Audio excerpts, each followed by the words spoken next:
À la recherche d'un latéral droit, le Paris Saint-Germain doit penser et recruter malin, tout en cherchant un joueur d'une valeur sur qui compter dans les grands matchs.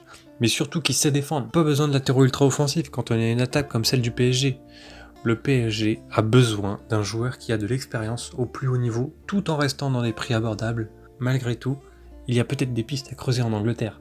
Un joueur qui est pour moi l'un des meilleurs à son poste, derrière beaucoup d'autres bien évidemment, mais bien moins accessible financièrement.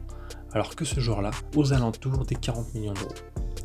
Vous l'aurez compris, je parle bien évidemment de Ricardo Pereira, l'ancien niçois, qui, je le conçois, revient d'une blessure au genou droit, des ligaments croisés, mais est-ce que c'est pas un risque à prendre quand on connaît la qualité du joueur, mais aussi sa réputation de travailleur? Il est bien connu en Ligue 1 et je pense qu'on sera tous d'accord pour dire que c'est un joueur qui a une bonne capacité de dribbleur, mais aussi à se projeter vers l'avant, mais surtout, comme je le disais en intro, les latéraux qui savent défendre se font malheureusement trop rares à mon goût, mais nul doute que Ricardo Pereira fait partie de ceux qui savent défendre. À 27 ans, le Portugais n'a jamais écarté un retour en France dans un club qui joue la Ligue des Champions pour passer un cap dans sa carrière. Et en parlant déjà plusieurs langues comme l'anglais, le français, mais bien évidemment aussi le portugais, le joueur aurait donc aucun mal à s'intégrer au sein du groupe parisien et apporterait une réelle plus-value dans le 11 du Paris Saint-Germain, à un des postes clés à renforcer cet été.